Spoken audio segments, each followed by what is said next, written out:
Hello students. आज हम लोग नया अकाउंटिंग स्टैंडर्ड स्टार्ट करेंगे। Accounting standard 19 lease. Okay, so what is a lease?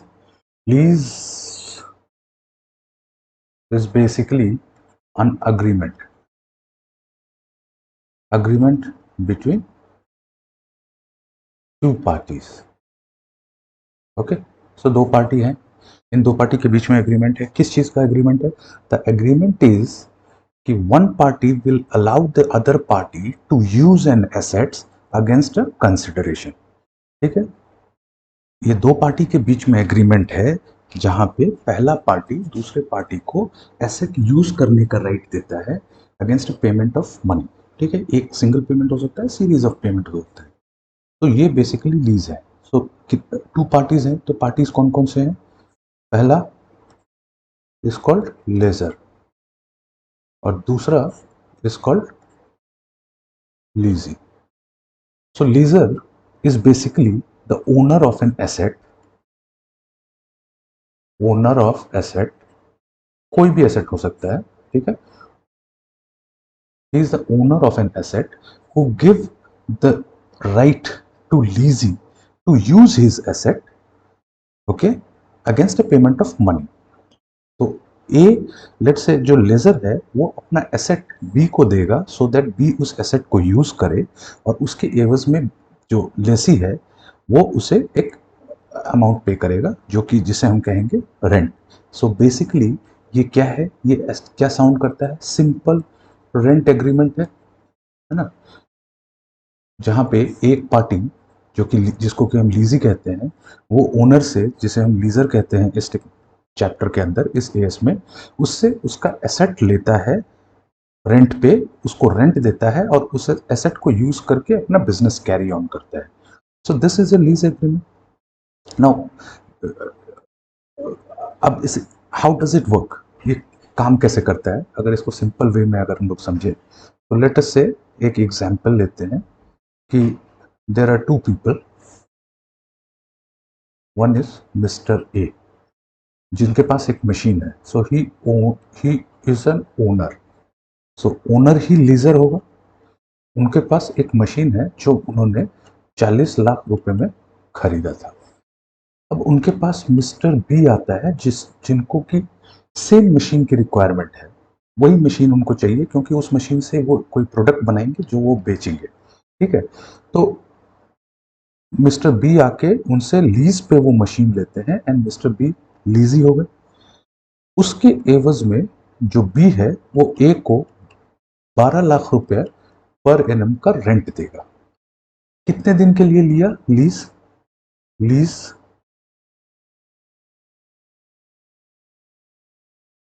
A, mister A जो है बी से पूछता है कि कितने दिन के लिए तुम्हें चाहिए, तो बी कहता है कि लीज पीरियड मुझे 4 साल के लिए चाहिए। बेसिकली ये जो मशीन है उसका लाइफ भी 4 साल है और पूरे 4 साल के लिए बी इसे मांग रहा है। तो क्या हुआ यहाँ पे कि बी को एक मशीन चाहिए था जो वो ए से रेंट पे ले रहा है 12 लाख रुपए महीने साल का पेमेंट करके 4 साल के लिए। तो इन टोटल बी जो है वो ए को कितना पेमेंट करेगा 4 साल में? 48 लाख। नाउ अभी क्वेश्चन आता है कि ये बी जो है वो एसेट लीज पे क्यों लेगा, रेंट पे क्यों लेगा इसे?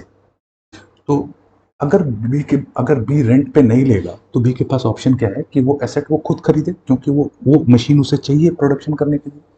तो अगर वो मशीन उसे खुद खरीदना होगा तो उसे पूरा 40 का 40 लाख रुपए अपफ्रंट लगाना है ना। मशीन तो आपको स्टार्टिंग में ही खरीदना है, तो आप 40 के 40 लाख अपफ्रंट लगाओ या फिर आप बैंक से लोन लो। तो बैंक से अगर लोन लेके भी आप 40 लाख लगाते हो तो बैंक पूरा लोन तो देगा नहीं। बैंक लेट से 80-85% देगा, बैलेंस 50%, 15% बी को अपने जेब से लगाना है और बैंक लोन भी रहेगा और तब वो एसेट खरीद सकता है। क्यों नहीं खरीद सकता? बट इन दैट केस उसे कुछ कैपिटल इन्वेस्ट करना पड़ेगा। वेयर एज अगर वो इस तरह से ट्रांजैक्शन करे और रेंट पे ले तो उसको एक 100% फाइनेंसर मिल जा रहा है इन द फॉर्म ऑफ ए। ए उसके लिए 100% फाइनेंसर का काम कर रहा है और बी को कुछ भी इन्वेस्ट नहीं करना पड़ रहा है और उसको जो मशीन चाहिए थी वो उसे मिल जा रहा है। Now this kind of transaction, ये जो लीज का जो ट्रांजेक्शन है, it has become quite popular. अभी ये पॉपुलर होता ही जा रहा है। और क्यों? क्योंकि इसमें कोई इन्वेस्टमेंट नहीं है। लीजी का जो यूजर है ना, लीजी ही यूजर ऑफ एसेट है एक्चुअल में। तो इसे कुछ भी इन्वेस्टमेंट नहीं करना पड़ रहा है और इसे एक फाइनेंसर मिल जा रहा है, जिस कारण से ये मेथड अभी mode of transaction is becoming more और मोर पॉपुलर। ऐसा ही कुछ हम लोग हायर परचेज के बारे में भी पढ़े थे। सो बेसिकली हायर परचेज का अकाउंटिंग भी इस अकाउंटिंग स्टैंडर्ड से ही प्रेस्क्राइब किया गया है, अकाउंटिंग स्टैंडर्ड 9। सो अब इस अकाउंटिंग स्टैंडर्ड में हम लोग क्या पढ़ेंगे, तो ये तो हो गया कि लीज का बैकग्राउंड क्या है। इस अकाउंटिंग स्टैंडर्ड में हम लोग क्या पढ़ेंगे, इस अकाउंटिंग स्टैंडर्ड में हम लोग पढ़ेंगे, सो बेसिकली ऑब्जेक्टिव क्या है इस अकाउंटिंग स्टैंडर्ड का,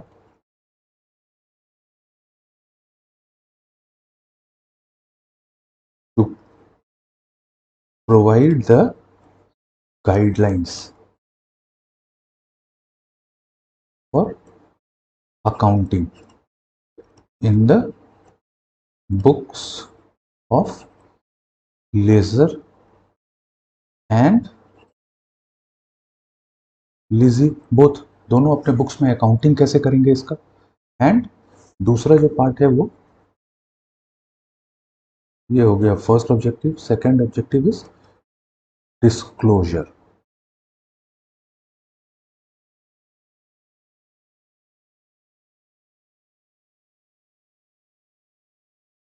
बोथ लीजर एंड लीजी के बुक्स में। तो दो चीज बताएगा ये, अकाउंटिंग अकाउंटिंग पॉलिसी बताएगा, लेजर को क्या अकाउंटिंग पॉलिसी फॉलो करना है, लीजी को क्या अकाउंटिंग पॉलिसी फॉलो करना है, और वो अपने बुक्स ऑफ अकाउंट्स में अपने फाइनेंशियल्स में क्या क्या डिस्क्लोजर करे related to this agreement so that the user of financial statement can make a proper informed decision about the affairs of the business। Basically यही दो ऑब्जेक्टिव है इस अकाउंटिंग स्टैंडर्ड का।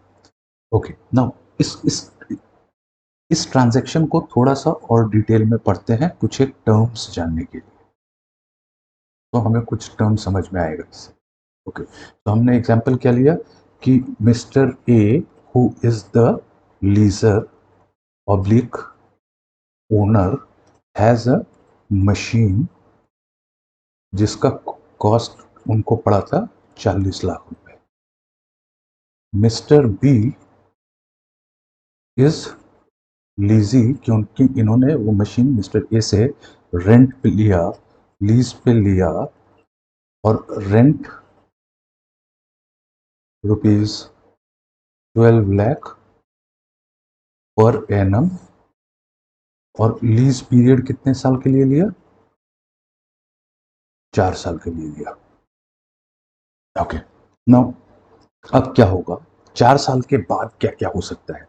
4 साल के बाद 4 साल तक मिस्टर जो बी है वो इस एसेट को यूज करेगा, उससे कोई प्रोडक्ट बनाएगा और वो प्रोडक्ट को बेचेगा, वो एक अलग ट्रांजेक्शन हो गया। ए और बी के बीच में क्या ट्रांजेक्शन होगा, ए ने एसेट उसको डे 1 पे दे दिया, एसेट अब ए के पास नहीं है, बी जो है उस एसेट के एवज में ए को 12 लाख रुपए साल का देगा। तो 4 साल में बी उसे टोटल कितना पैसा दे देगा, टोटल पेमेंट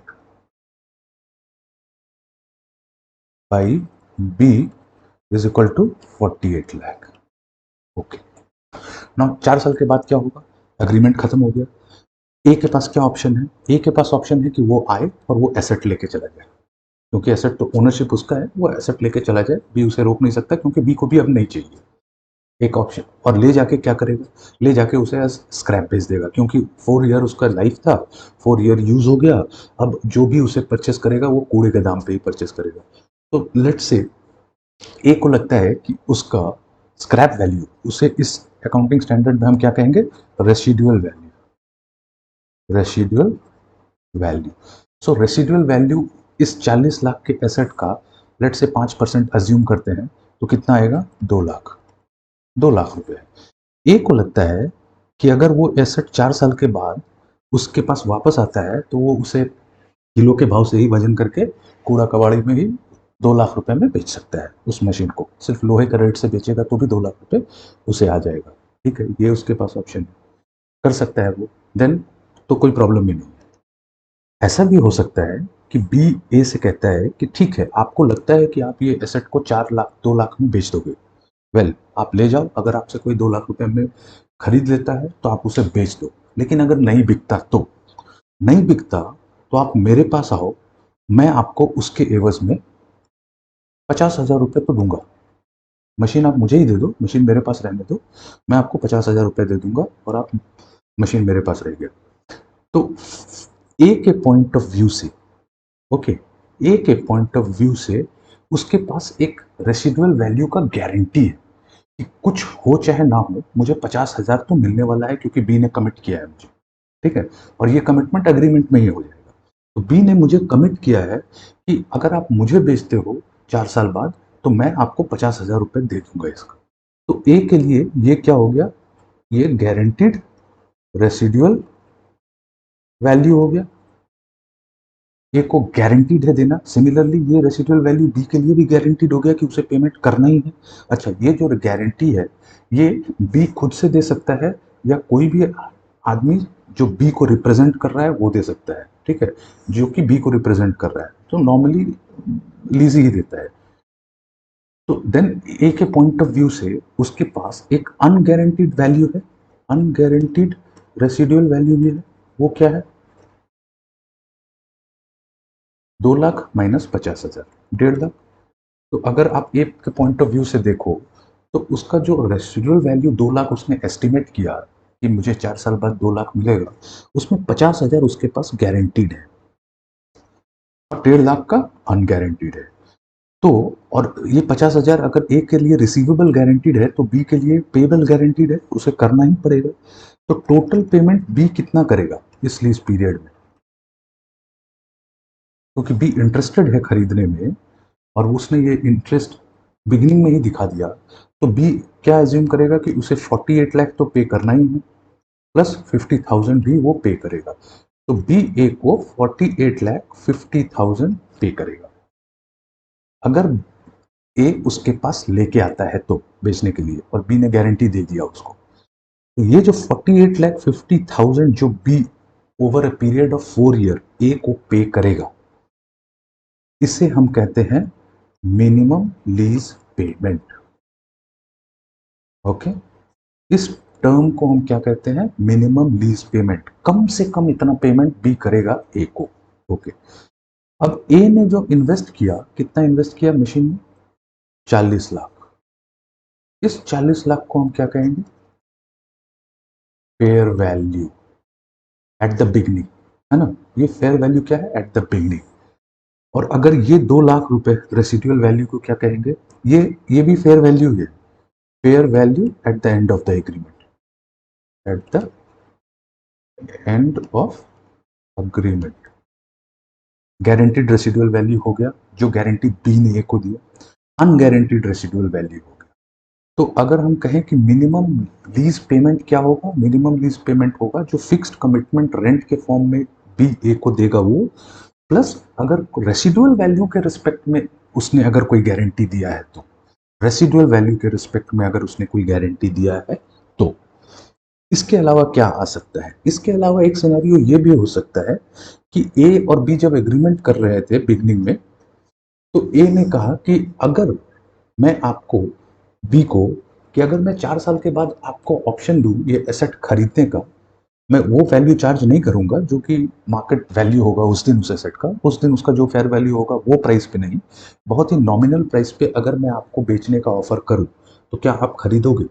तो अगर at the beginning of the agreement, beginning of the agreement में ही बी ने कमिट कर दिया कि ये इंडिकेशन दिख रहा है ए को और बी की तरफ से कि अगर मैं उसे ऑफर करूं, कि अगर मैं आपको ऑफर करूं at the end of the lease term कि आप ये एसेट खरीदोगे at nominal value, that a value which is lower than the fair value, और बी उसको खरीदने में इंटरेस्ट दिखाता है, तो that will also be part of minimum lease payment. Okay, so and the end of agreement अगर B के तरफ से परचेस करने का ऑप्शन बी को मिले और बी उस ऑप्शन को एक्सरसाइज करेगा which is evident at the time of signing the agreement, तो वो अमाउंट भी मिनिमम लीज पेमेंट में ऐड हो जाएगा। तो अभी हम लोगों ने क्या क्या टर्म देखा, मिनिमम लीज पेमेंट देखा, फेयर वैल्यू देखा, गारंटीड रेसिडुअल वैल्यू देखा, और क्या देखा, अनगारंटीड रेसिडुअल वैल्यू देखा। ओके, रेसिडुअल वैल्यू देखा। इसके अलावा एक और टर्म आएगा कंटिंजेंट रेंट।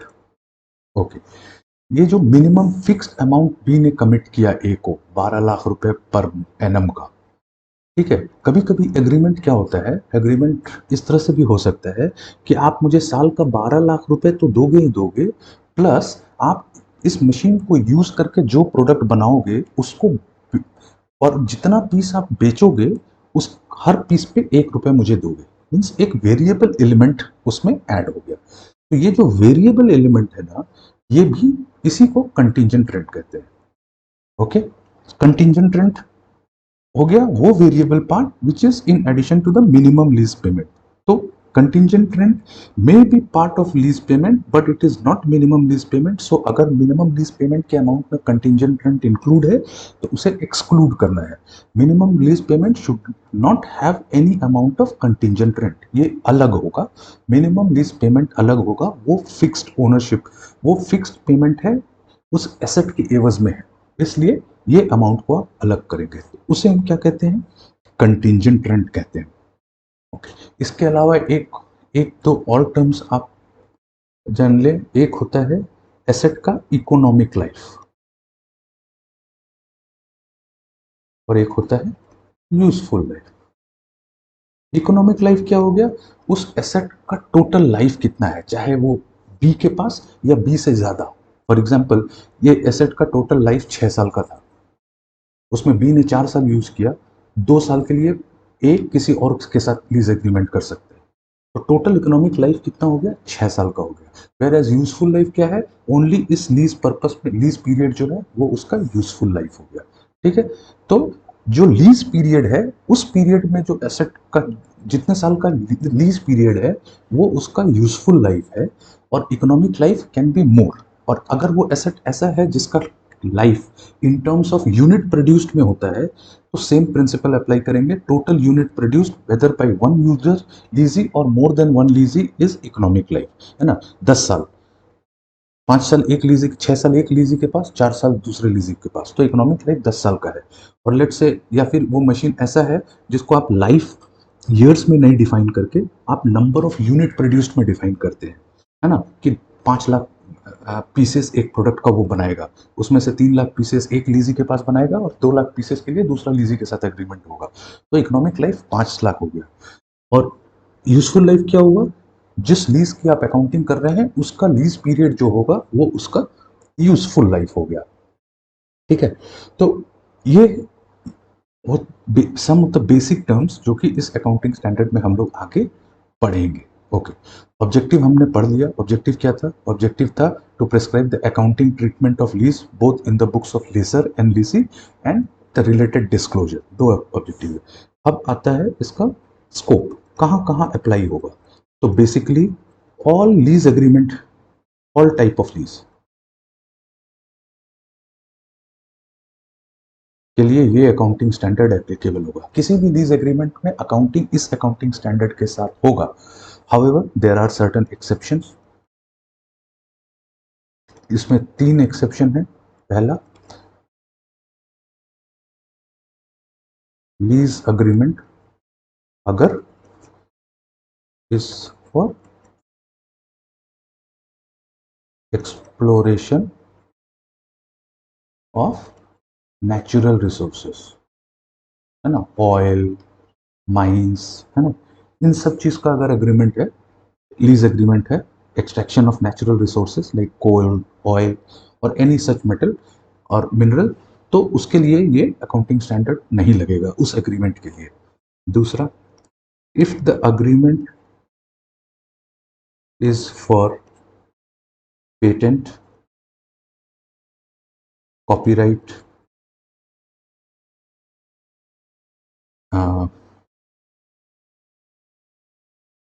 ट्रेडमार्क, इन सारी चीज़ों के लिए है, तो ये लीज एग्रीमेंट नहीं लगेगा। उसके लिए अकाउंटिंग स्टैंडर्ड 9 है, रेवेन्यू रिकॉग्निशन है, वो अकाउंटिंग स्टैंडर्ड लगेगा। और तीसरा है लीज ऑफ लैंड। ये 3 एक्सेप्शन है। इन 3 एग्रीमेंट, लीज एग्रीमेंट पे अकाउंटिंग स्टैंडर्ड 19 नहीं लगेगा। बाकी सारे टाइप ऑफ लीज एग्रीमेंट के लिए अकाउंटिंग स्टैंडर्ड 19 लगेगा for accounting purpose. Okay, now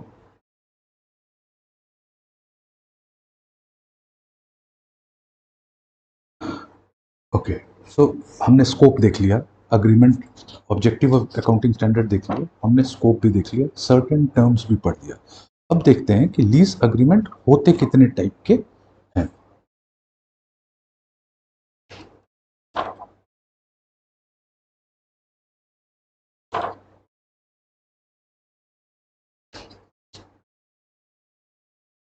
okay, सो अब हम लोग देखते हैं क्लासिफिकेशन ऑफ लीज।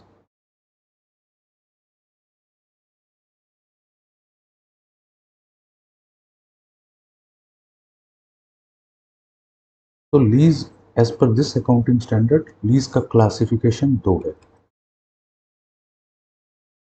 एक फाइनेंस लीज और दूसरा operating lease. Okay, finance lease क्या है? नाउ कोई एग्रीमेंट फाइनेंस लीज कब होगा और ऑपरेटिंग लीज कब होगा? सो एएस में, अकाउंटिंग स्टैंडर्ड में ऑपरेटिंग लीज डिफाइन नहीं किया गया है, हाउएवर फाइनेंस लीज डिफाइन किया गया है। फाइनेंस लीज क्या कहता है एएस कि a lease agreement in which the risk and reward incident to ownership of asset is transferred by the leaser to the leasee. Okay, so the term is, most important term is risk and reward. So अगर किसी भी lease agreement में risk and reward related to the asset, asset कुछ भी हो सकता है, asset can be machinery, asset can be building, है ना, कुछ भी एसेट हो सकता है। तो risk and reward related to the asset is transferred by the incidental to the ownership of the asset is transferred by the lessor to the lessee. lessor ने पहले दिन ही जो एसेट से रिलेटेड, जिस दिन एग्रीमेंट हुआ उसी दिन एसेट से रिलेटेड जो भी रिस्क एंड रिवॉर्ड सारा लीजी को दे दिया, लीजर का कोई इंटरेस्ट नहीं है। सो बेसिकली अगर आप लीज एग्रीमेंट को एनालाइज करें, हमने जो एग्जांपल लिया उसमें भी आप देखें, जो लीजर है उसका एसेट में कोई इंटरेस्ट नहीं है। उसने एसेट क्यों खरीदा है? क्योंकि उसको किराए पे देके उससे रिटर्न कमा सके। उसने 40 लाख लगाया, उसे 4 साल में 48 लाख मिल रहा है, वो उसमें इंटरेस्टेड है कि 48-50 हो जाए तो अच्छा है, उसको बस वही चाहिए। उसने एसेट क्यों खरीदा? एसेट में क्या टेक्नोलॉजी है, एसेट से कितना प्रोडक्शन हो सकता है, वो क्या प्रोडक्ट बना रहा है, उस प्रोडक्ट की क्वालिटी क्या है, मशीन की लाइफ क्या है, उससे, इन सारी चीज़ों से उसे कोई लेना देना नहीं है। वो सिर्फ फाइनेंसर है, वो इन्वेस्टर है, उसने उस एसेट में इन्वेस्ट किया है सो दैट वो उस एसेट से रेंटल कमा सके। तो बेसिकली वैसा लीज एग्रीमेंट जिसमें the risk and reward incidental to ownership is transferred by the lessor to the lessee is called a finance lease. Whereas operating lease क्या है? Which is not finance lease, which is not finance lease. जो finance lease नहीं है वो operating lease है। Now अब ये जो रिस्क एंड रिवॉर्ड है ये तो एक टर्म हो गया, इसको समझे कैसे, इसका मतलब क्या हो रहा है risk and reward. So let's से हमारे एग्जांपल में ए जो था उसने मशीन दिया बी को, है ना, 40 लाख की मशीन दी और 12 लाख रुपए उसके एवज में रेंट ले रहा है 4 साल के लिए। तो ए को 48 लाख रुपए तो मिलना ही है, और अगर कोई गारंटीड रेसिडुअल वैल्यू भी एग्रीमेंट में रहा तो 48,50,000 रुपए उसे मिलना है, और यही मिनिमम लीज रेंटल होगा, लीज पेमेंट होगा बी के लिए। नाउ जब ए ने बी को एसेट दिया और बी उस एसेट को यूज करके लेट से एक प्रोडक्ट बनाता है एक्स, है ना, प्रोडक्ट एक्स बनाता है। इस मशीन की कैपेसिटी है कि वो एक साल में 1 लाख पीस ऑफ एक्स बना सकता है। वो मैन्युफैक्चरर ने ये मशीन की कैपेसिटी डिफाइन की कि 1 लाख पीस बना सकता है, और बी ने इसी फैक्टर को देखते हुए 12 लाख रुपए रेंट के लिए एग्री किया कि मैं 1 लाख पीस को बेच के जितना कमाऊंगा उससे मैं 12 लाख का रेंट भी पे कर दूंगा और मेरा प्रॉफिट भी आ जाएगा। Okay, but let's say first year में 1 लाख पीसेस बने, लेकिन सेकेंड ईयर में जाके वो 90,000 हो गया, थर्ड ईयर में 85,000 हो गया, और फोर्थ ईयर में जाके वो 65,000 हो गया। ठीक है। अब लीज एग्रीमेंट हो चुका है और ये नॉन कैंसिलेबल लीज एग्रीमेंट है। तो यहाँ पे सेकंड ईयर में बी ए से ये नहीं कह सकता कि यार हमने जब लिया था तो कैपेसिटी 1 लाख डिफाइन था, अभी क्योंकि ये कम हो गया तो मुझे कम पैसा मिलेगा बेच के, मेरा प्रोडक्शन कैपेसिटी कम हो गया और मुझे अब लॉस हो रहा है, तो तुम ये रेंटल कम कर दो। ऐसा नहीं होगा। So basically the risk from ideal time, loss of technology, let say इस प्रोडक्ट इस मशीन का जो टेक्नोलॉजी था वो ऐसा था कि वो इजीली अवेलेबल नहीं है, और एक बार अगर कुछ ब्रेक डाउन हो जाए तो उसको ठीक करने में काफ़ी लंबा टाइम जाता है, जिसके कारण प्रोडक्शन कैपेसिटी इम्पैक्ट हो रहा है ना। वो झट से नहीं बनेगा, स्पेयर पार्ट्स झट से अवेलेबल नहीं है। ये सारे रिस्क को कौन कवर करेगा? बी कवर करेगा। ये सारे फैक्टर्स को बी को टेक केयर करना है, ए को कोई लेना देना नहीं, है ना। So risk related to the product is B का है। Okay. Risk related to the asset B का है, कि एसेट से जो भी होने वाला रिस्क है, चाहे वो प्रोडक्शन कैपेसिटी में लॉस हो, या वो मशीन ही 2 साल बाद हाफ कैपेसिटी पे रन करने लगा, या जो भी रिस्क उस प्रोडक्ट से आएगा, उस लॉस को कौन बियर करेगा? बी बियर करेगा। तो ऐसा भी हो सकता है कि कैपेसिटी 1 लाख डिफाइन था और 1,10,000 बनने लगा, है ना, 1,25,000 बनने लगा। तो इन दैट केस ए आके ये नहीं बोल सकता कि नहीं, 1 लाख की जगह अब ज्यादा बन रहा है तो तुम मुझे ज्यादा रेंट दो। नहीं। अब वंस अग्रीमेंट हो गया उसके बाद जो भी लॉस है वो बी का है, तो जो प्रॉफिट भी है वो भी बी का है ना। उस इससे यही हो गया risk and reward. So risk and reward related to the ownership of asset, asset से रिलेटेड जो भी रिस्क एंड रिवॉर्ड है, अगर लीजी का है तो ये फाइनेंस लीज है, और अगर नहीं है तो ऑपरेटिंग लीज है। नाउ ये risk and reward is a term जिसका कॉन्सेप्ट आप समझ गए, लेकिन अब कैसे आइडेंटिफाई करेंगे कि एक अग्रीमेंट में इज अ फाइनेंस लीज? तो इसके लिए एएस ने सर्टेन कंडीशंस डिफाइन किए। Okay.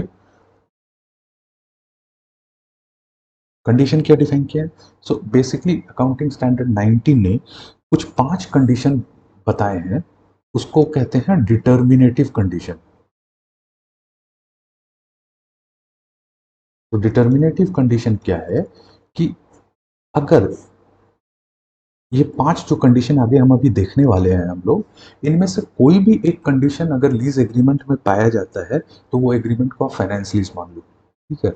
In addition to determinative condition there are some indicative conditions also, 2 और 3 इंडिकेटिव कंडीशन। तो पहले हम लोग डिटर्मिनेटिव कंडीशन देखेंगे एंड देन इंडिकेटिव कंडीशन देखेंगे। तो डिटर्मिनेटिव कंडीशन क्या कहता है कि अगर आप, जब आप लीज एग्रीमेंट पढ़ रहे हैं, तो बेसिकली जब दोनों पार्टी एग्री कर जाएंगे कि ओके हम लोगों को एग्रीमेंट करना है, तो एक लीज एग्रीमेंट बनेगा, है ना। तो उस एग्रीमेंट को जब आप पढ़ रहे हैं और उसमें इन पांचों पॉइंट में से जो अभी हम लोग देखने जा रहे हैं, कोई भी एक पॉइंट अगर मिलता है तो आप कंक्लूड कर लो कि ये फाइनेंस लीज है। तो वो पॉइंट क्या क्या है?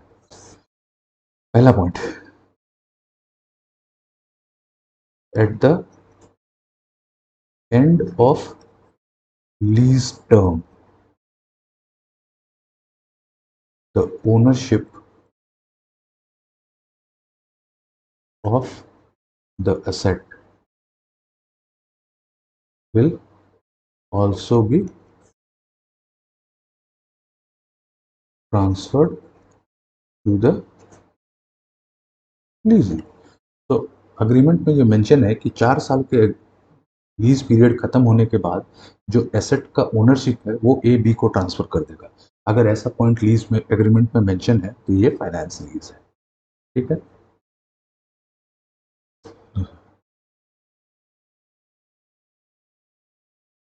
The lessee has option to purchase the asset.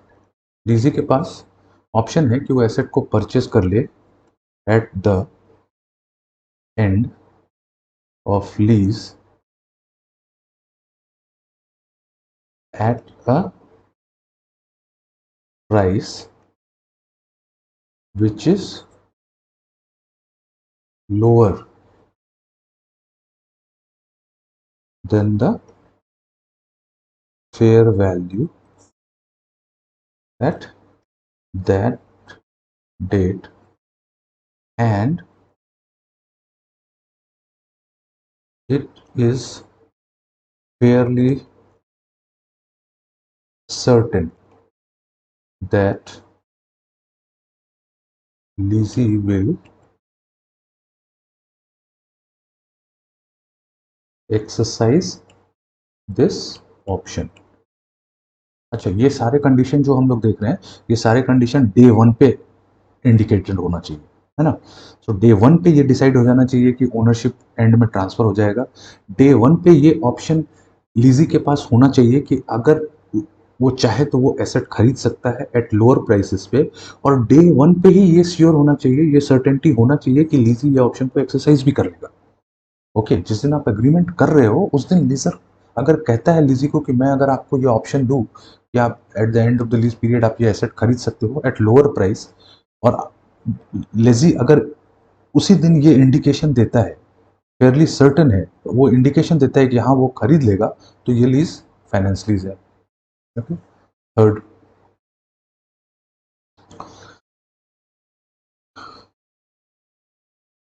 The lease period, okay, period of lease is for major part of economic life of an asset। तो एसेट का जो इकोनॉमिक लाइफ है उसका मेजॉरिटी पार्ट लीज एग्रीमेंट में ही चला जाएगा, मतलब लीजी ही उसे मेजर पार्ट के लिए यूज करेगा। अब ये जो मेजर पार्ट है ना, ये नंबर में डिफाइन किया गया है, okay, so that decision easily हो सके। वो नंबर क्या है? 75%। अगर एसेट का इकोनॉमिक लाइफ का 75% लाइफ लीज पीरियड में ही चला जाता है तो ये इकोनॉमिक ये फाइनेंस लीज है। मतलब 5 साल 10 साल का एसेट का इकोनॉमिक लाइफ है और 7 साढ़े 7 साल 8 साल के लिए लीजी के पास ही वो एसेट रहता है यूज करने के लिए, तो ये फाइनेंस लीज है क्योंकि लीजी ही उसको उसका मेजर पार्ट का यूटिलाइजेशन कर रहा है। सिमिलरली फोर्थ पॉइंट में क्या कहता है कि प्रेजेंट वैल्यू ऑफ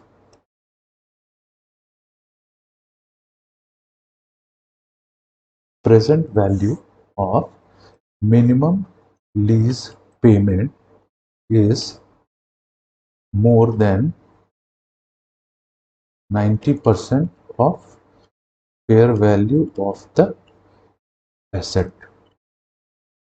ठीक है, जिस दिन आप एग्रीमेंट कर रहे हो डे 1 पे, अगर आप जो मिनिमम लीज पेमेंट करोगे अगले 4 साल या 5 साल जितने साल का लीज था, फॉर एग्जांपल हमने जो एग्जांपल दिया उसमें 4 साल में 48 लाख पे किया, let's say guaranteed residual value नहीं है, या फिर 48 लाख 50,000 पे किया विद रेसिडुअल वैल्यू, तो डे 1 पे अगर इसका हम प्रेजेंट वैल्यू निकाले और वो present value 90% of fair value कितना था? 40 लाख। तो 40 लाख का 90% या उससे ज्यादा हो जाए तो ये इंडिकेशन है कि ये lease is a finance lease. Okay, और पांचवा कंडीशन क्या है कि the leased asset is of specialised nature. Specialised nature का है such that only the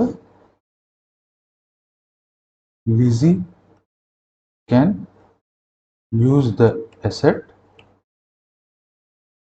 without substantial modification or a major modification, without major modification। so as it is condition में सिर्फ लीजी ही use कर सकता है, किसी और के लिए यूजेबल बनाने के लिए उसमें बहुत मेजर मॉडिफिकेशन करना पड़ेगा। सो बेसिकली ये 5 कंडीशन है। अगर आपको एग्रीमेंट पढ़ के इन 5 कंडीशन में से कोई भी एक कंडीशन उस एग्रीमेंट में मिलता है तो आप ये कंक्लूड कर लो कि ये agreement is a finance lease. क्या क्या वो कंडीशन है? तो पहला कंडीशन है कि जो लीज टर्म एग्रीमेंट में ये मेंशन है कि at the end of the lease term जो लीजर है वो लीजी को ओनरशिप भी ट्रांसफर कर देगा। ओके, सेकंड कंडीशन क्या कहता है कि अगर at the beginning of the lease lessor lessee को ये ऑप्शन देता है कि at the end of the lease term lessee can purchase the asset at a nominal price which will be lower than the fair value of the asset on that date and it is fairly certain that जो लीजी है उस option को exercise भी कर लेगा। Day one पे ही ये indication मिल जा रहा है, then it is a finance lease. Third point कहता है कि major part of economic life of the asset falls under the lease period. तो इकोनॉमिक लाइफ जो एसेट का है वो लीज पीरियड के अंदर ही आ जाता है, तो विच ये क्या है 75% of the life. Fourth point है कि मिनिमम लीज पेमेंट जो करेगा लीजी लेसर को, उसका अगर आप प्रेजेंट वैल्यू निकालो डे वन पे और वो प्रेजेंट वैल्यू जो अमाउंट निकल के आता है अगर वो फेयर वैल्यू का 90% या उससे ज़्यादा है तो it is an indication that it is a finance lease. और पांचवा है कि ये एसेट एक स्पेशलाइज्ड एसेट है, कस्टमाइज्ड एसेट है, जो कि सिर्फ लीजी ही यूज़ कर सकता है विदाउट एनी मेजर मॉडिफिकेशन। किसी और को अगर आप देना चाहें, लेजर देना चाहे, तो उसमें सब्सटैंशियल मॉडिफिकेशन करना पड़ेगा और काफ़ी कॉस्ट इनकर हो सकता है, बेसिकली ये कहना चाह रहे हैं।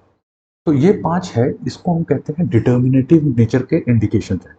तो डिटर्मिनेटिव है that means one single point out of this 5 will indicate that the agreement is finance lease. इसके अलावा certain indicative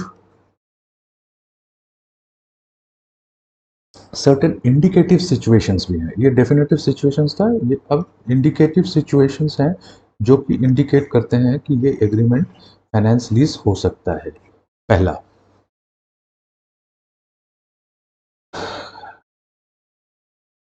पहला है कि if the leasee can cancel the lease agreement. Normally lease agreement non cancellable होता है, but अगर lessee can cancel the lease agreement,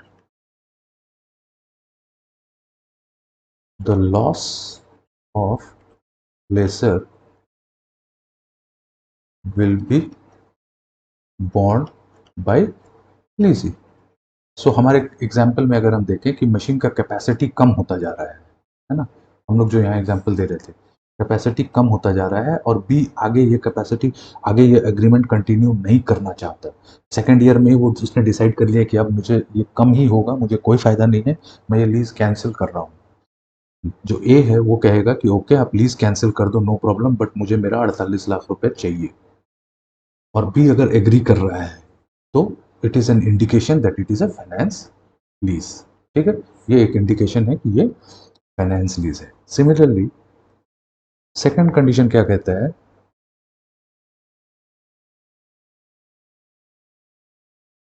if the fluctuation in fair sorry not fair value,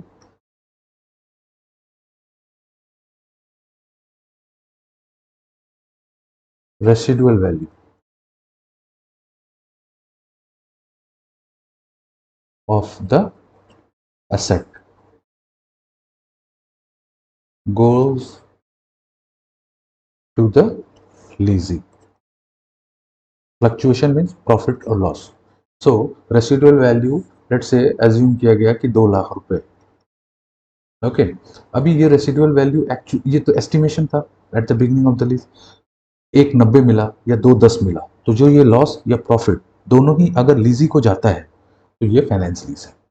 तो fluctuation बहुत positive और negative fluctuation अगर वो लीजी को जाता है तो ये फाइनेंस लीज है। And then the last is the lessee can renew the agreement after expiry ना, 4 साल का एग्रीमेंट था, 4 साल के एक्सपायरी के बाद lessee can renew it but at a very nominal rent, है ना। एसेट 4 साल के लिए लीज पे लिया, एसेट का लाइफ भी 4 साल है, 4 साल के बाद एसेट जो है वो ए के लिए भी यूजफुल नहीं है ना।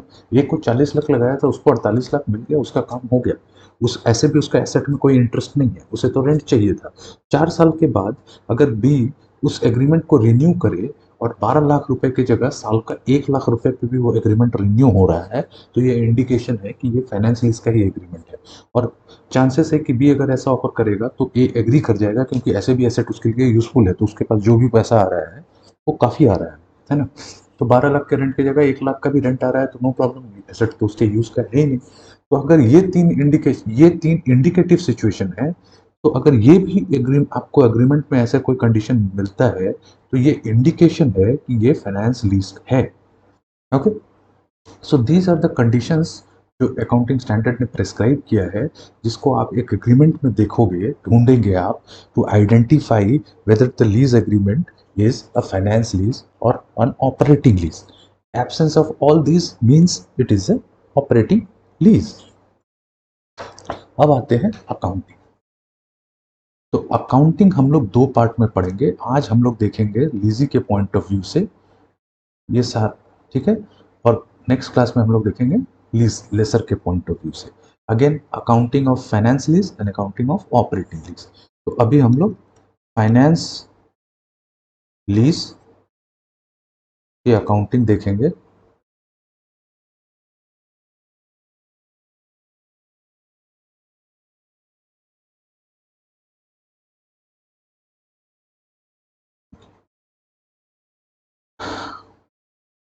तो वंस एग्रीमेंट आइडेंटिफाई हो गया कि ये फाइनेंस लीज है, तो अकाउंटिंग स्टैंडर्ड क्या कहता है कि लीजी को, इसको अपने बुक्स में, इस एसेट को जो उसे लीज एग्रीमेंट में मिला है, अपने बुक्स में एज एसेट दिखाना है।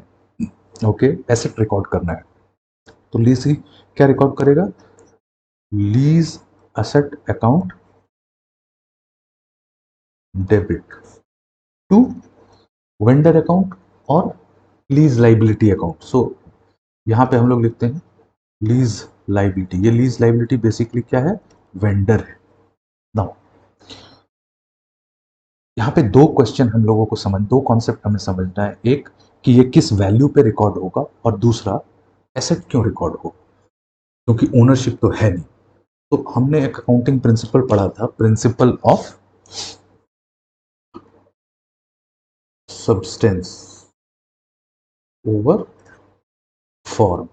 Bye form we mean legal form, है ना। तो ये प्रिंसिपल हमने पढ़ा था, सब्सटेंस ओवर फॉर्म। ये अकाउंटिंग प्रिंसिपल क्या कहता है? ये अकाउंटिंग प्रिंसिपल कहता है कि the books of account should record transaction on the basis of substance rather than their legal form. So the financial position of the company should be reflected on the basis of substance of transaction rather than legal form. अब अगर आप इस agreement में देखो तो हमारा example अगर आप देखो तो एसेट कितने का है? एसेट है 40 लाख का। ओके, एसेट का लाइफ कितना है? 4 साल। एसेट 4 साल किसके पास है? बी के पास है। रिस्क एंड रिवॉर्ड किसके पास है? बी के पास है। सो बेसिकली बी उस एसेट को कंट्रोल कर रहा है फॉर इट्स इकोनॉमिक बेनिफिट। सो उस एसेट से होने वाला जो भी इकोनॉमिक बेनिफिट है, चाहे वो 1 लाख पीस हो, चाहे वो 90,000 पीस हो, चाहे वो 1,10,000 पीस है, किसको फ्लो कर रहा है? बी को फ्लो कर रहा है। तो यहाँ पे कुछ ऐसा रिफ्लेक्ट नहीं हो रहा है कि actual B is the owner, A सिर्फ फाइनेंसर है। ए ने मशीन को फाइनेंस किया है बी के लिए, एक्चुअल ओनर बी है। ऑल्दो लीगल ओनरशिप अभी भी ए के पास है। जब मशीन खरीदा किसने? ए ने। इनवॉइसेस ए के नाम पे है, डॉक्यूमेंट्स ए के नाम पे है, वो सारे कुछ ए के नाम पे है। लेकिन रियल ओनर कौन है? बी है। बी ओनर की तरह बिहेव कर रहा है। तो इस प्रिंसिपल को अप्लाई करते हुए अकाउंटिंग स्टैंडर्ड कहता है कि B should record this in transaction in its book as an asset. B उसे रिकॉर्ड करेगा एज एन एसेट। अगर आप इस एग्जाम्पल से हटके एक रियल लाइफ एग्जाम्पल लो, हर सिटी में आप देखते होंगे कि बिग बाजार का एक हाइपर मार्केट है, बट सारे हाइपर मार्केट बिग बाजार खरीद के नहीं स्टार्ट करता, प्रॉपर्टी खरीदता नहीं, लीज प्रॉपर्टी होता है, रेंटल प्रॉपर्टी होता है। तो बिग बाजार जब लैंडलॉर्ड से अग्रीमेंट करता है तो अग्रीमेंट 20 साल या 25 साल के लिए उसने कर लिया, ठीक है, over a long period of time. और एग्रीमेंट करने के टाइम पे वो ओनर को क्लियरली डिफाइन कर देता है कि बिल्ड जो प्रॉपर्टी है, जो ये स्पेस है, शॉप है, इसके अंदर मैं मॉडिफिकेशन कैरी आउट करने के लिए फ्री हूं, और आप इसमें इंटरफेयर नहीं करेंगे कि इस दीवार पे ये काम नहीं करो तो आप ये चेंज नहीं कर सकते। इंटीरियर्स मेरे हिसाब से होगा, आपका day to day use of asset में कोई भी रोल नहीं होगा। आपको आपका रेंट मिल रहा है, आपका काम खत्म हो गया। तो बिग बाजार उस प्रॉपर्टी को एज ओनर यूज करेगा, as if they are the real owner, और यही है principle of substance over form. और इस कारण से बिग बाजार उस प्रॉपर्टी को एज लीज प्रॉपर्टी अपने बुक्स में दिखाएगा। ठीक है, ये तो रीजन हो गया कि वो उसे एज एसेट दिखाएगा। By on account of by following the principal of substance over form उसे एसेट दिखाएगा। अब क्वेश्चन आएगा दूसरा कि किस वैल्यू पे दिखाएगा। तो नॉर्मली कोई भी एसेट, ना ये लीज्ड एसेट है, लॉन्ग टर्म एसेट है, but so basically fixed asset है, बट ओन्ड फिक्स्ड एसेट नहीं है। ओन्ड फिक्स्ड एसेट हम लोग अकाउंटिंग स्टैंडर्ड 10 में पढ़ चुके हैं। लीज्ड एसेट है, तो इसको आप अपने बैलेंस शीट में जब प्रेजेंट करेंगे तो सेपरेट लाइन में प्रेजेंट करेंगे। वो भी हम लोग आगे देखेंगे कि लीजी उसे कैसे प्रेजेंट करेगा, डिस्क्लोजर। ठीक है, अब क्वेश्चन आता है कि कॉस्ट। तो हमने अकाउंटिंग स्टैंडर्ड 10 में पढ़ा था कि asset should be recorded at its cost. Okay, cost में क्या क्या पार्ट था? कॉस्ट के 3 पार्ट होते थे ना। एक परचेज प्राइस होता था, एक इंसिडेंटल कॉस्ट होता था लाइक इंस्टॉलेशन, फ्रेट एंड, और तीसरा पार्ट क्या होता था? Present value of decommissioning cost. अगर वो asset eight the end of the life उसका डीकमीशनिंग करना है, लाइक पावर प्लांट हो गया या कुछ न्यूक्लियर पावर प्लांट हो गया, है ना, तो उस कॉस्ट का भी प्रेजेंट वैल्यू निकाल के हम एसेट के कॉस्ट में ऐड करते थे। तो ये दोनों कंडीशन आज भी वैसे लीज एसेट के रिस्पेक्ट में भी वैसे ही अप्लाई होंगे। वेयर एज परचेज प्राइस जो है वो हमें कैलकुलेट करना पड़ेगा। ठीक है, परचेज प्राइस कैसे कैलकुलेट करेंगे? Purchase price is basically fair value of the asset. Purchase price नहीं है, मीन्स किस कॉस्ट पर रिकॉर्ड होगा वो, fair value of the asset और present value of minimum lease payment. ठीक है, whichever is less. Fair value क्या हो गया? ए ने जो एसेट को खरीदा था जितने में, वो उसका फेयर वैल्यू हो गया, वो कॉस्ट है। दूसरा क्या निकालेंगे हम? मिनिमम लीज पेमेंट का प्रेजेंट वैल्यू निकालेंगे, यानी 48 लाख या 48,50,000 डिपेंडिंग अपॉन अग्रीमेंट। उसका डे 1 पे आप प्रेजेंट वैल्यू निकालोगे, और इन दोनों में जो कम होगा उसी कॉस्ट से ये एसेट रिकॉग्नाइज होगा। ठीक है, तो आप एसेट अकाउंट डेबिट करके वेंडर अकाउंट आपने क्रेडिट कर दिया। वेंडर अकाउंट को हम लोग यहाँ वेंडर नहीं है, उसको हम लीज लाइबिलिटी के नाम से कर रहे हैं। जब क्वेश्चन आप सॉल्व करेंगे तो उसमें पार्टी का नाम मेंशन होगा, आप वो नाम यहाँ पे डाल सकते हैं। ठीक है, तो किस कॉस्ट पे रिकॉर्ड होगा? एट फेयर वैल्यू और present value of minimum lease payment, जो कि ये वाला पॉइंट है। Okay, in case of AS10 वो परचेज प्राइस होता था। अब सिमिलरली लीज के केस में भी आप सर्टेन इंसिडेंटल एक्सपेंसेस इनकर कर सकते हो, लाइक लॉयर का फी है, पेपर वर्क कराना पड़ेगा आपको, है ना, एग्रीमेंट बनाना पड़ेगा, इन सब में जो खर्चा आ रहा है आप उसे कैपिटलाइज कर सकते हैं। और अगर डीकमीशनिंग कॉस्ट है तो उसे भी आप कैपिटलाइज कर सकते हैं। नॉर्मली ये दो ही रहेगा लीज्ड एसेट से रेस्पेक्ट में, ये कम होता है, बट अगर है तो as as as as the concept आप ऐड कर सकते हैं। ठीक है, तो asset account debit to vendor account at fair value और present value of minimum lease payment whichever is less. ठीक है, इसके बाद आप क्या करोगे? ये पहला अकाउंटिंग एंट्री हो गया। देन ईयर एंड में आप क्या करोगे? जो आप लीज पेमेंट कर रहे हो 12 लाख का, इसको आप ब्रेक करोगे। इसके दो कंपोनेंट होंगे, इसका फाइनेंस कॉस्ट होगा इसमें, और इसमें पेमेंट ऑफ प्रिंसिपल होगा। तो वो आप सेग्रीगेट करोगे। फाइनेंस कॉस्ट की एंट्री आप डालेंगे ईयर ईयर एंड में। फाइनेंस कॉस्ट अभी हम लोग देखेंगे कि ये सारे कॉस्ट कैसे निकालते हैं, एक प्रॉब्लम सॉल्व करेंगे तो उसमें क्लियर हो जाएगा। Finance cost to lease liability और वेंडर जो भी होगा। लेट से हमारे 12 लाख का ये ब्रेकअप है कि ये 4 लाख है और ये 8 लाख है प्रिंसिपल का पेमेंट। ठीक है, सी हो जाएगा लीज लाइबिलिटी टू बैंक, है ना। आप 12 लाख का पेमेंट करोगे,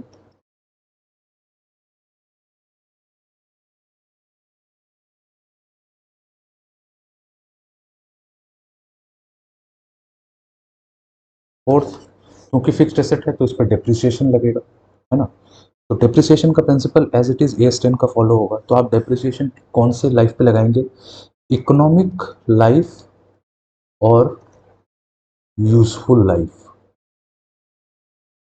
okay, which ever is less. Economic life 5 साल का है, लेकिन एग्रीमेंट, लीज एग्रीमेंट 3 साल का ही है, तो सारा कॉस्ट का डेप्रिसिएशन आप 3 साल पे लगाओ, है ना। इकोनॉमिक लाइफ और useful life whichever is less, तो आप करोगे depreciation to leased asset year end में, और देन लास्ट एंट्री आप करोगे profit and loss account to finance to depreciation. दोनों नॉमिनल अकाउंट है, P&L अकाउंट में ट्रांसफर कर देंगे। ये 5 एंट्री जनरली होगा फर्स्ट ईयर में। Second year onwards first entry capitalisation की एंट्री नहीं होगी, फाइनेंस कॉस्ट होगा, लीज पेमेंट होगा, डेप्रिसिएशन होगा एंड P&L में ट्रांसफर होगा, ठीक है। जहां तक बैलेंस शीट की बात है, लीज एसेट को आप फिक्स्ड एसेट में दिखाओगे और लीज लाइबिलिटी को आप लाइबिलिटी में दिखाओगे, लॉन्ग टर्म लाइबिलिटी, है ना, लॉन्ग टर्म लाइबिलिटी के अंदर आ जाएगा।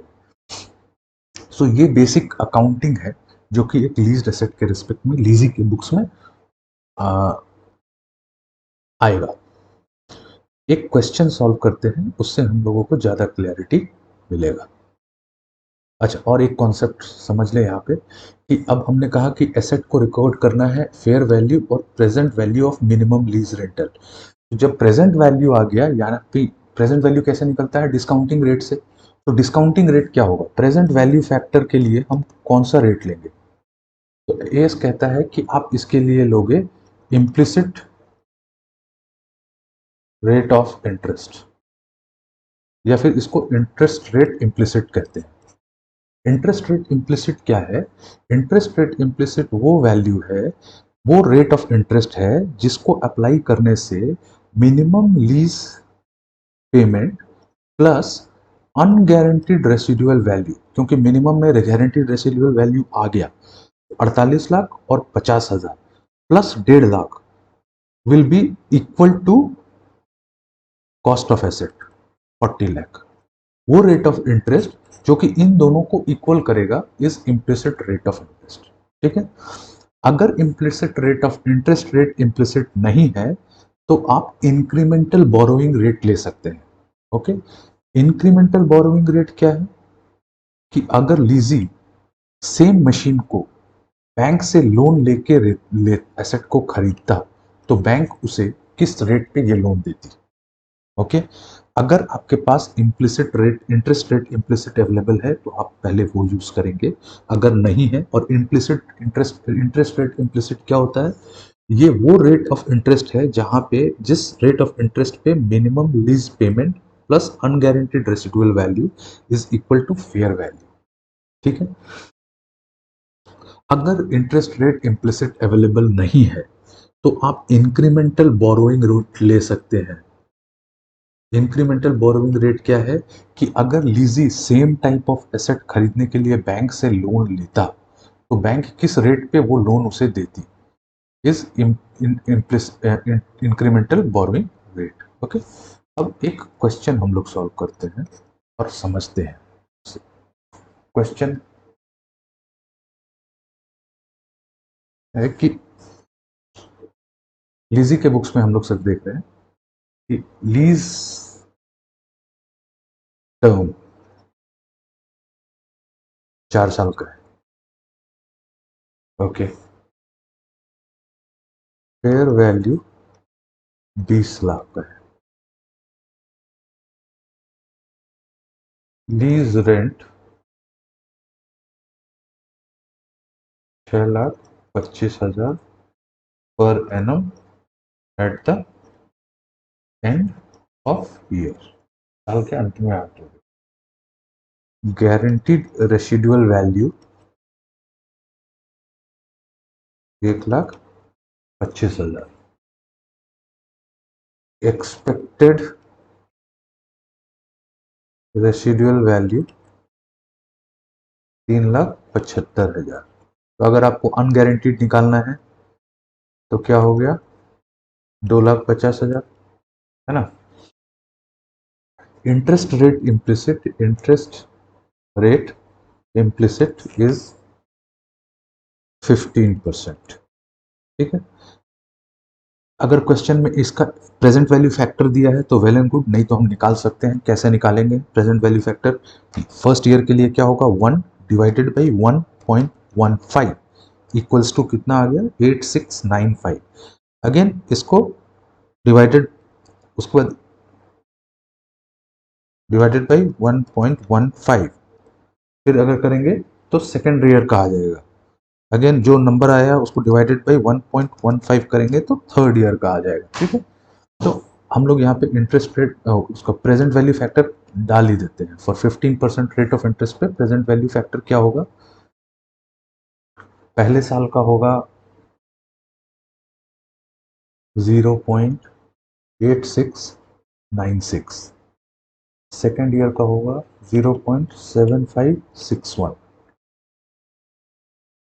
थर्ड ईयर का होगा 0.6575 और फोर्थ ईयर का होगा 0.5718। ठीक है, अभी हमें क्या करना है, लीजी के बुक्स में ये अकाउंटिंग एंट्री पास करना है। तो फर्स्ट स्टेप हम क्या करेंगे, सबसे पहले हम निकालेंगे कि इस एसेट को किस वैल्यू पे रिकॉर्ड करना है।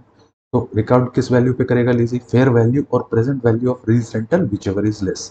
फेयर वैल्यू अवेलेबल है, present value of lease rental हमें निकालना होगा, और यहाँ पे लीज टर्म कितने का है, 4 साल का है। तो हम लोग निकालते हैं, तो यहाँ डालते हैं ईयर, यहाँ रेंट, यहाँ पीवी फैक्टर, और ये हो गया अमाउंट 1 2 3 4। रेंट कितना है, 6,25,000 फिक्स्ड रेंट है।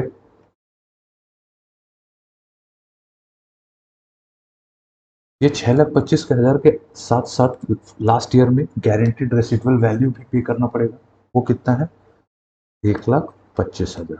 अब इनका पीवी फैक्टर लगा दो आप, जो हमने यहाँ कैलकुलेट किया, 0.8696, 0.7561, थर्ड ईयर 0.6575, फोर्थ ईयर 0.5718, और ये इसमें भी सेम फैक्टर लगेगा। अब ये क्या हो गया, दिस इंटू दिस, है ना, आप मल्टीप्लाई करो, यहाँ लिखो, तो कैलकुलेटर ले 625,000 इंटू 0.8696, 543,500। सेकेंड ईयर में क्या हो जाएगा, 472,563। थर्ड ईयर में क्या हो जाएगा, 410,937। फिफ्थ ईयर में क्या हो जाएगा,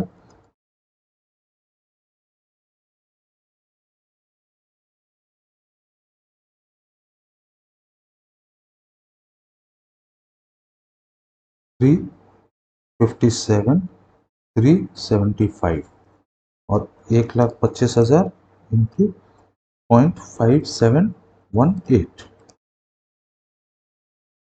71475, इन सब का टोटल कर लो, ये कितना हो जाएगा, 543,500 प्लस 472,563 प्लस 410,937 प्लस 357,375 प्लस 71475, ये हो गया 18,55,850, 18,55,850, ये हो गया प्रेजेंट वैल्यू। और फेयर वैल्यू कितना है, 20 लाख। तो विच एवर इज लेस, तो एसेट को रिकॉर्ड करेंगे लीजी अपने बुक्स में इस वैल्यू से। तो year 1। Okay, before we go into accounting एक और वर्किंग हम लोग कर लेते हैं। लीज लाइबिलिटी का एक टेबल बनाते हैं। Okay, then accounting entry pass करना इजी हो जाएगा। Table of lease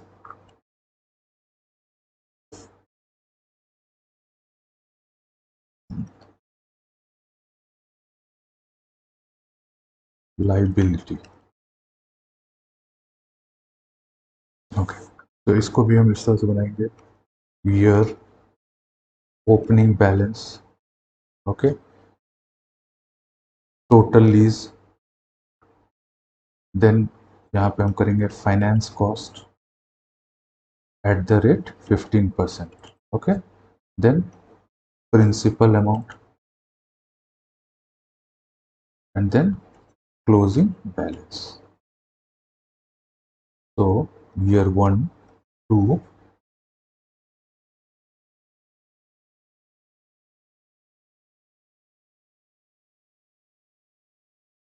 3, 4।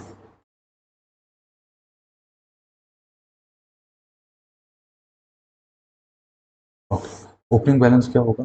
जिस रेट पे रिकॉर्ड करेगा, रिकॉर्ड क्या करेगा? 18,55,850 पे रिकॉर्ड करेगा। ओके, टोटल लीज पेमेंट कितना है? 6,25,000। ये तो हर साल का है, ये तो फिक्स है। और लास्ट ईयर में एक वो और पेमेंट करेगा 1,25,000 का, सेम पीरियड में। ओके, फाइनेंस कॉस्ट क्या होगा? फाइनेंस कॉस्ट होगा 15% ऑन ओपनिंग बैलेंस। तो 18,55,850 का 15% कितना हो गया? 2,78,000, 2,78,378 राउंड ऑफ कर देते हैं।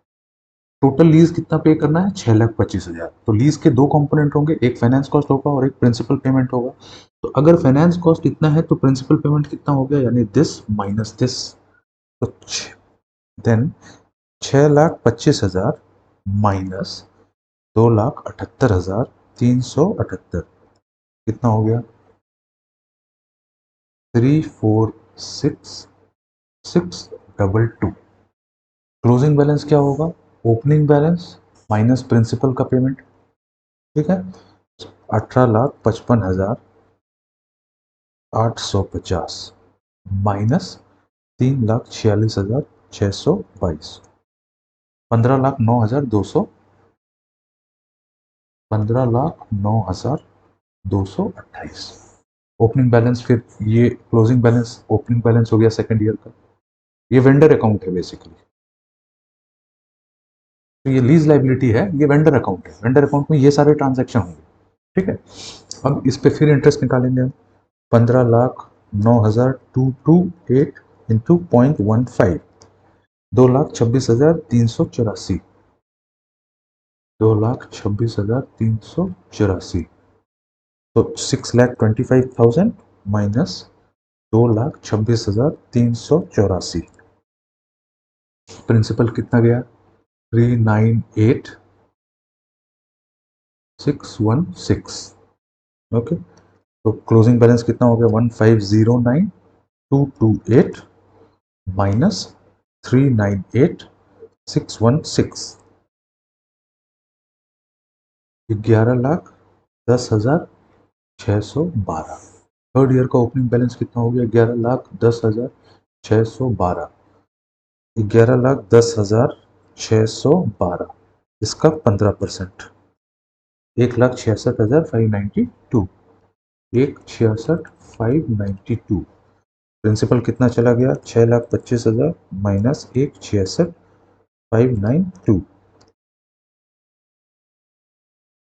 458,408।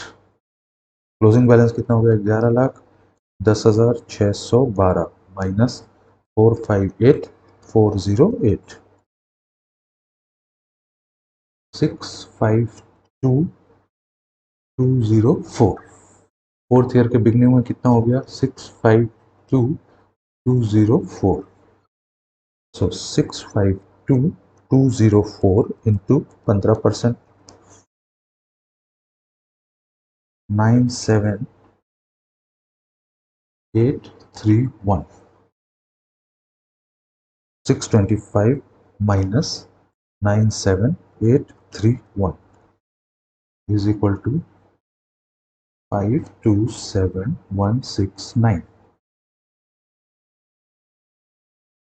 तो क्लोजिंग कितना हो गया 652204 माइनस 527169। 1,25,000 35 आएगा तो इसको राउंड ऑफ कर दो और 1,25,000 आ गया, ये आपका रेसिडुअल वैल्यू का पेमेंट है। तो अगर रेसिडुअल वैल्यू नहीं होता, ओके, तो ये यहाँ पे क्लोजिंग बैलेंस 0 हो जाता है, ठीक है। और इसका फिर आप पेमेंट कर दोगे 1,25,000। ये 1,25,000 इधर ओपनिंग हुआ, ओपनिंग नहीं, फोर्थ ईयर के एंड में ही ये सारा ट्रांजेक्शन हो रहा है और आपने ये पेमेंट कर दिया, तो अल्टीमेटली यहाँ पे ऐसे 0 हो गया। अब इसी टेबल को हम लोग यूज करेंगे अपना अकाउंटिंग एंट्री पास करने के लिए। तो ईयर 1 में एंड तो फर्स्ट ईयर में लीजी पहला अकाउंट एंट्री क्या पास करेगा, entry number 1, asset, lease asset to lease liability, है ना, 18,55,850, 18,55,850। सेकेंड एंट्री ईयर एंड में करेगा, ये डेट ऑफ लीज को एंट्री हो गया। सेकेंड एंट्री ईयर एंड में करेगा, finance charge to lease liability, कितने का, फर्स्ट ईयर का फाइनेंस कॉस्ट कितना आया मेरा 278,378, 278,378, 278,378। थर्ड एंट्री सेम डेट को क्या करेगा, लीज लाइबिलिटी टू बैंक, कितने का, इंस्टॉलमेंट पेमेंट कर दिया 6,25,000 का। ओके, नेक्स्ट एंट्री क्या करेगा, depreciation on asset to lease asset. Now lease agreement कितने साल का है, 4 साल का है, तो लेट्स से इक्वल रेट से स्ट्रेट लाइन पे चलेगा, 1855 850 डिवाइडेड बाई 4, 463,963, 463,963, 463,963।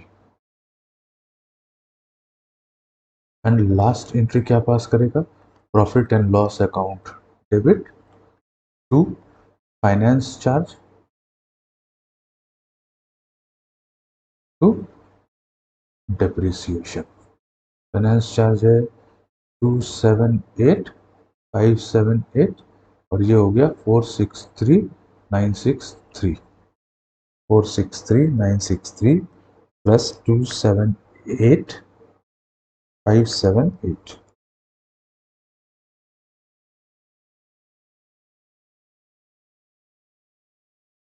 ये फर्स्ट ईयर का एंट्री है।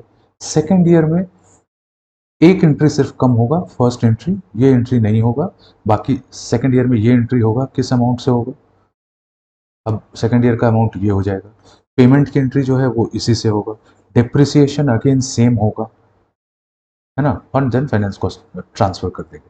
तो ये 4 एंट्री अगले 4 साल तक रिपीट होती जाएगी, ठीक है। और लास्ट ईयर में वो पेमेंट कितना करेगा, फोर्थ ईयर में 6,25,000 प्लस 1,25,000 और लीज लाइबिलिटी का जो वेंडर अकाउंट है वो क्लोज हो जाएगा। ये अकाउंटिंग एंट्री है in case of finance lease, जो लीजी है अपने बुक्स ऑफ अकाउंट्स में ये एंट्री पास करेगा। अब क्वेश्चन आता है कि ये तो फाइनेंशियल लीज हो गया, ऑपरेटिंग लीज क्या है। तो ऑपरेटिंग लीज तो सिंपल है, वो लीज एग्रीमेंट जिसमें फाइनेंस लीज वाले इंडिकेशन नहीं है। तो इसकी अकाउंटिंग कैसे करेगा lessee, accounting is simple, finance lease को पीएनएल अकाउंट में आप डेबिट कर दो, but on a straight line basis. Straight line basis क्या कहते हैं?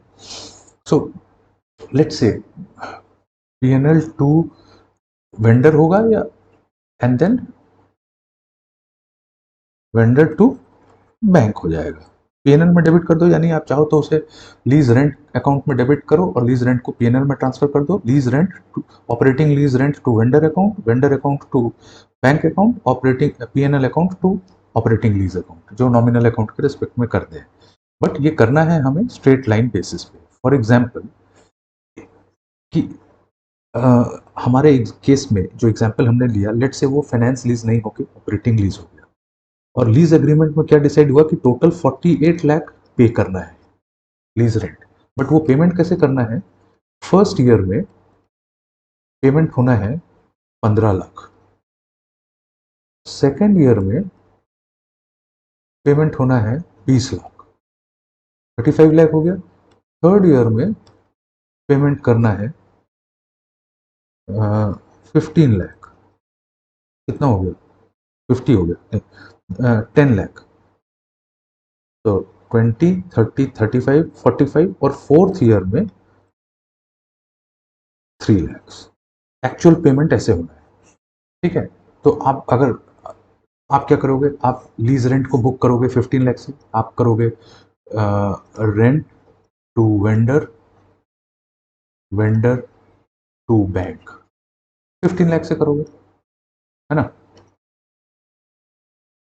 लेकिन एस कहता है कि नहीं, ऐसे नहीं करना है। फर्स्ट ऑफ ऑल आपको डिसाइड करना है कि क्या जो लीज रेंट पेमेंट हो रहा है वो उसका और उससे जो बेनिफिट लीजी को मिल रहा है वो इन प्रपोर्शन है। सो लेट अस से इन दिस केस ये 4 साल का जो बेनिफिट मिलेगा लीजी को वो इक्वल मिल रहा है ना। तो चारों साल 1 लाख पीस प्रोडक्शन हो रहा है, इक्वल मिल रहा है, तो क्या then it should be divided by 4 और 12 लाख एवरी ईयर चार्ज होना चाहिए, ठीक है।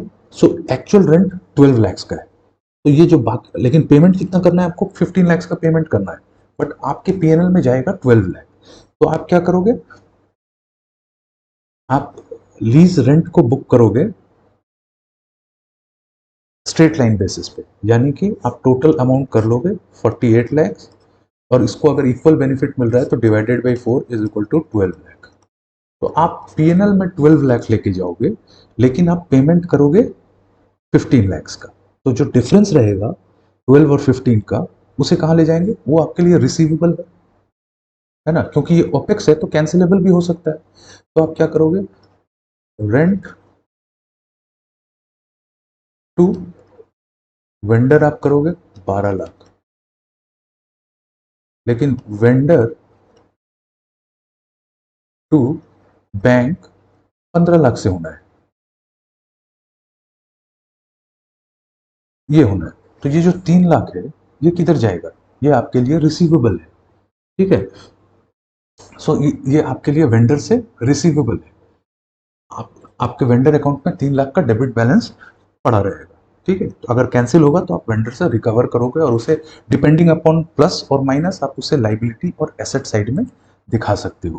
तो ये है ऑपरेटिंग लीज। ऑपरेटिंग लीज के रिस्पेक्ट में अकाउंटिंग इज वेरी सिंपल, सीधा आप इसको पीएनएल में चार्ज करोगे, but on straight line basis, है ना। स्ट्रेट लाइन बेसिस इसलिए अनलेस आप स्ट्रेट लाइन पे करोगे, लेकिन अगर कोई दूसरा मेथड है जैसे कि इंडिकेशन मिल रहा है जिससे कितना बेनिफिट आ रहा है उसका इंडिकेशन मिल रहा है, यहाँ पे हम लोगों ने स्ट्रेट लाइन कर लिया कि हमें पता नहीं था कि बेनिफिट किस तरह से आ रहा है। लेकिन लेट से अगर इस तरह से डिसाइड हो कि फर्स्ट ईयर में 2 लाख पीस बनेंगे, सेकंड ईयर में 3 लाख पीस, 1 लाख पीस बनेंगे, थर्ड ईयर में 50,000 पीस बनेगा और फोर्थ ईयर में और 50,000 पीस बनेगा, तो आप यूनिट के बेसिस पे डाल सकते हैं पीएनएल अकाउंट में रेंट। पेमेंट आप एज पर क्लॉज करोगे, वेंडर को जितना जो आपका लेजर है उसको जितना पैसा चाहिए फर्स्ट ईयर में वो तो आपको देना है, लेकिन आपके पीएनएल में पूरा पैसा नहीं जाएगा। जो डिफरेंस होगा वो रिसीवेबल या पेबल्स बोल के आपके बुक्स में खड़ा रहेगा। दिस इज ऑपरेटिंग लीज का अकाउंटिंग। अब आता है क्वेश्चन कि डिस्क्लोजर क्या करना है। सो इन रिस्पेक्ट ऑफ डिस्क्लोजर कि लीजर और लीसी अपने बुक्स में इसको किस तरह से डिस्क्लोज करेगा, तो सबसे पहले जो लीज्ड एसेट को लीजी अपने बुक्स में एज एन एसेट दिखाया, उसको वो दिखाएगा तो फिक्स्ड एसेट के कैटेगरी में, लेकिन ओन्ड एसेट से अलग करके। फॉर एग्जांपल उसके पास प्लांट एंड मशीनरी ओन्ड भी हो सकता है और लीज्ड भी हो सकता है, दोनों को मिक्स करके नहीं दिखा सकते। ओन्ड को अलग दिखाना है, लीज्ड को अलग दिखाना है। तो अगर उसके पास लीज्ड प्लांट एंड मशीनरी भी है, लीज्ड प्रॉपर्टी बिल्डिंग भी है, लीज्ड व्हीकल भी है, तो इन सब का क्लासिफिकेशन इंडिविजुअली करना है। ठीक है, इंडिविजुअली करना है, इंडिविजुअली उसका कॉस्ट और उसका नेट बुक वैल्यू उनको बैलेंस शीट में प्रेजेंट करना है। ठीक है, ये हो गया एक। उसके बाद अगर जो लीज लाइबिलिटी है ना, हमने इस केस में देखा फाइनेंस लीज के केस में लीज लाइबिलिटी टेबल बना के हमने देखा लीज लाइबिलिटी। इस लीज लाइबिलिटी को उनको बाइफरकेट करना है कि नेक्स्ट एक साल बैलेंस शीट डेट से अगले एक साल में कितना लीज लाइबिलिटी होगा।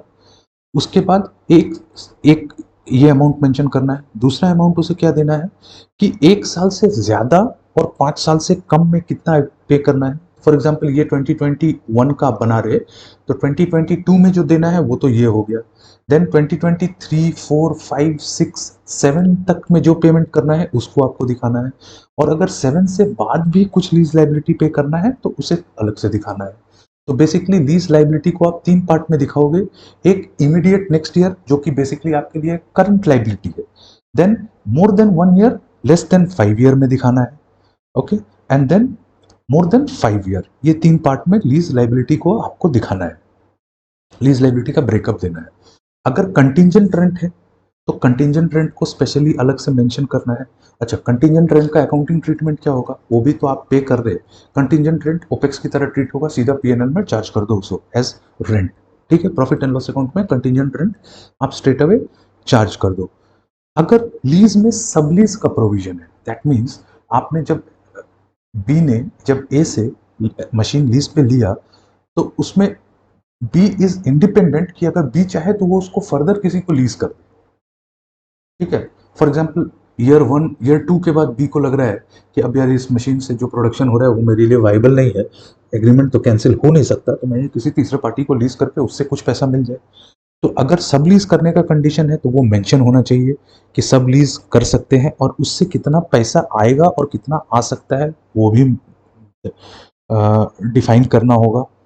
ठीक है, अगर सो बेसिकली पहला क्या, पहले आपको हर एसेट को अलग अलग क्लासिफिकेशन के साथ लीज देना होगा, उसका बुक वैल्यू देना होगा।